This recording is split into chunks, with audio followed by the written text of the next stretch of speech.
menjadi pusat perhatian.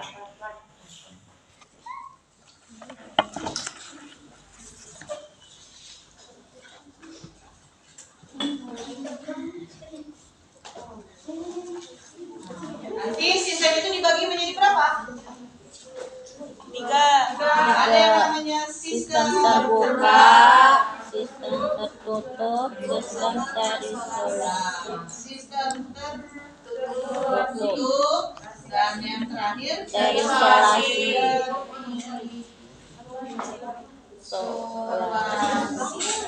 Nah, apa bedanya?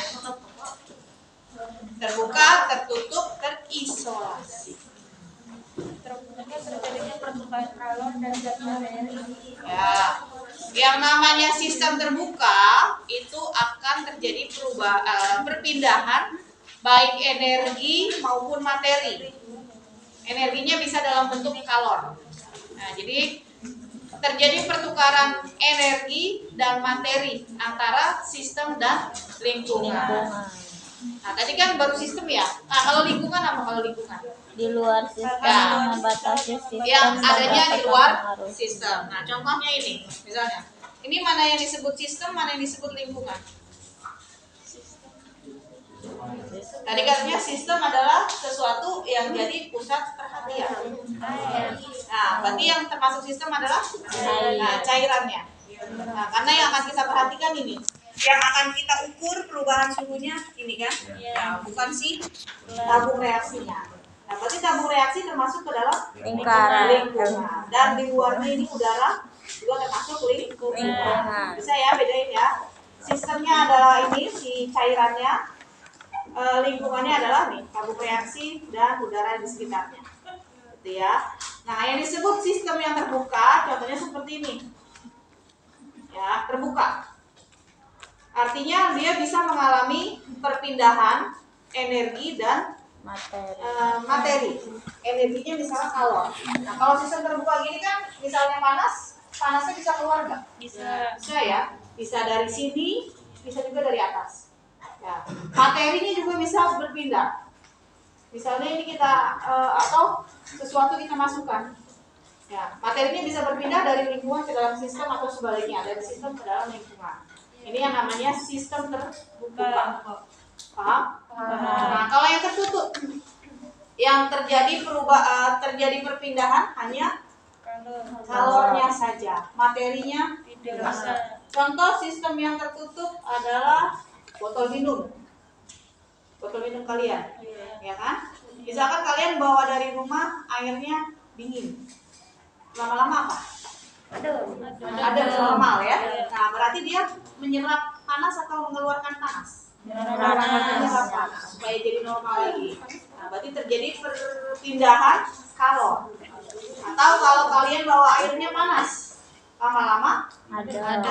Nah, berarti kalornya berpindah dari mana ke mana? Dari panas ke adem. Misalnya ini airnya panas, terus didiamkan, lama-lama kan berubah jadi normal kan? Nah, berarti kalornya pindah dari mana ke mana? Dari sistem ke lingkungan. Tapi kalau airnya dingin tadi, kalornya pindah dari lingkungan ke sistem supaya dia kembali normal, gitu kan? Oke, itu yang tertutup. Nah, kalau yang terisolasi, Terjadinya pertukaran kalor. ya, jadi dia baik kalor maupun materi tidak bisa mengalami perpindahan. Ya, jadi dia benar-benar namanya juga terisolasi, nggak bisa kemana-mana. Jadi kalor nggak bisa keluar, materinya juga nggak bisa keluar atau masuk. Contohnya termos. Kita masak air panas, masukin termos. Nah, tertutup kan rapat, ya, termos itu bisa menyimpan panas jangka waktu tertentu, tapi ya nggak selamanya jadi panas terus. Nah, satu hari masih agak panas, kadang dari pagi sampai sore aja udah berkurang panasnya ya.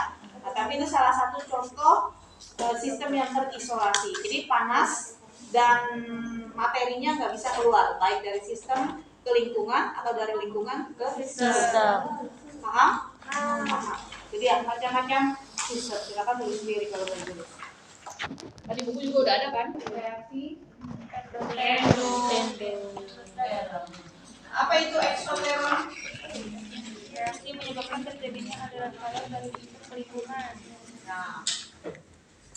perpindahan kalornya dari sistem menuju lingkungan. Jadi kalau misalkan ini sistem, nah, ini keluar nih, kalornya keluar, si kalor, panasnya keluar.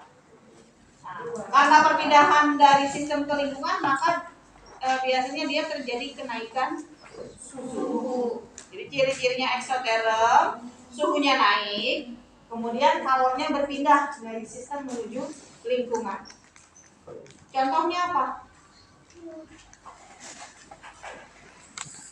Ada nggak contohnya di situ? Ini suhu naik, kemudian tadi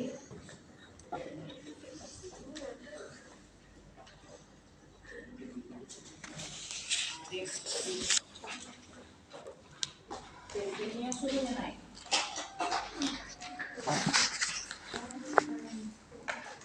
Nah, ini yang eksoterm. Contohnya apa? Contohnya adalah reaksi pembakaran. Pernah melihat proses pembakaran? Pernah. Contohnya apa pembakaran? Sampah. Bakar sampah, Parah. bakar jagung, bakar ayam, bakar-bakaran lah pokoknya, bakar rumah. Atau kalau lagi persami bikin api unggun, ya. Apa yang kalian rasakan ketika kalian dekat berada di api unggun? Rasanya panas, hangat. Nah, berarti kalornya pindah dari api unggun ke lingkungan, ya kan? Nah, kalau kalornya udah habis, lama-lama api unggunnya adem lagi. Udah mati apinya. Itu kan? Iya. Itu dia eksoterm. Nah, kalau yang endoterm kebalikannya berarti. Nah, ini suhunya turun. Nah, karena dia suhu turun supaya jadi normal, berarti dia harus apa? Menyerap kalor. Nah, jadi kalornya masuk. Contohnya adalah ini. Nah, ini saya punya soda kue dan citrun. Kalau kalian pegang suhunya dua-duanya apa? Dingin atau panas? Dingin banget. Enggak kan? Enggak kan? Normal kan? Suhunya normal kan? Nah, ini kalau dicampurin, ini akan menghasilkan reaksi endoterm. Nah, terbentuk gas. Tadi kan ciri-cirinya ada terbentuknya gas kan? Iya. Ya.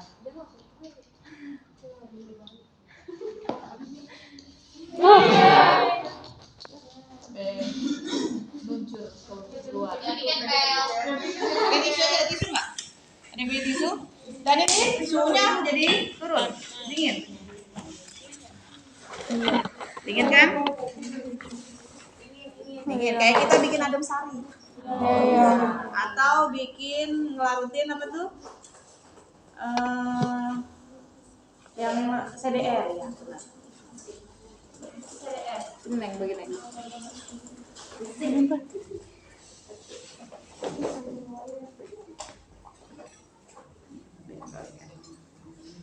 Oke, nanti sampahnya tolong dibuang. Nah, ini tuh terbentuk gas. Tambahin lagi, masih ada. Oh, bisa juga pakai cuka. Ini dingin suhunya. Mau coba pegang? Dingin kan? Yang belakang mau pegang juga? Apa udah terwakili? Ya.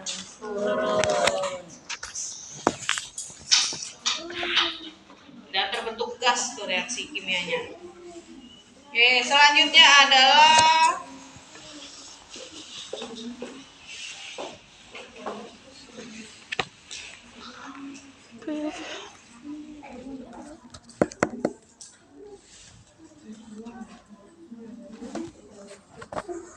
jadi perubahan energi ya. Nah, perubahan energinya ini disebutnya dengan perubahan enthalpi reaksi. Jadi perubahan energinya disebut dengan perubahan enthalpi. Ada nggak di buku enthalpi? Ada.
Nah, perubahan entalpi ini simbolnya adalah delta H.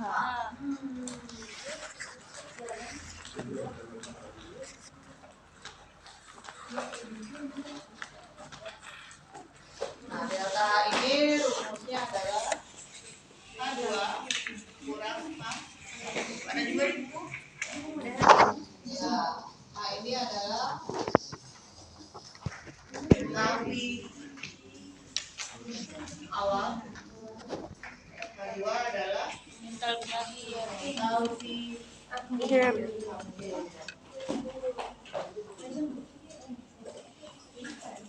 ini berarti reaktan. Ini berarti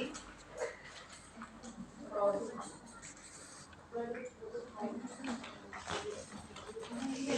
Tapi ada diagramnya untuk isoterum sama endoterum.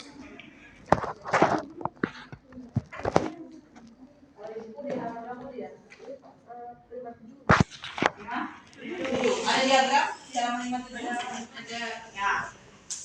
Nah, ini adalah entalpi.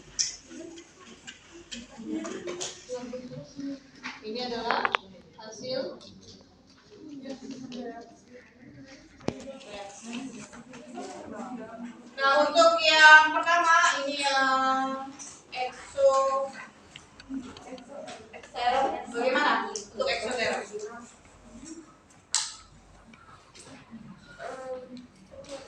Yang ke bawah.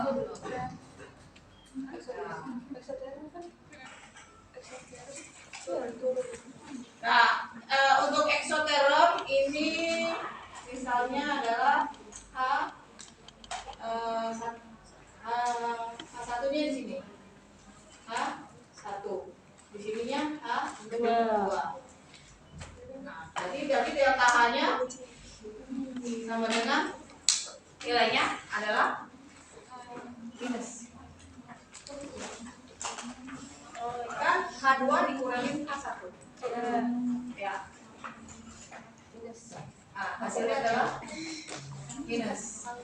Untuk yang endoterum, nah ini adalah H2, ini adalah H1. Maka nanti delta H-nya adalah positif. Tahu dari mana Bu? Kok dia positif? Ini kan namanya diagram ya. Pasti yang di sini nilainya lebih kecil dibandingkan yang atas. Misalnya di sini 2, di sini 6 misal. Tadi kan rumusnya delta H H2 kurang H1. H2-nya 2 dikurangin 6. Hasilnya minus 8. Minus berarti kan? Kecil dikurangi besar. Hasilnya adalah minus. Ini permisalan aja. Nah, kalau yang endoterum ini delta H-nya misalnya H2-nya adalah misalnya di sini 6, di sini 2. Berarti 6 minus 2. Positif. Makanya hasilnya. Jadi untuk yang eksoterum entalpi awal lebih besar dibandingkan entalpi Maka ketika terjadi perubahan entalpi, nilainya adalah min. Sedangkan yang endoterm, entalpi awal lebih kecil dibandingkan entalpi yang akhir. Maka ketika dihitung delta-nya, nilainya adalah positif. Itu ya, saya ya.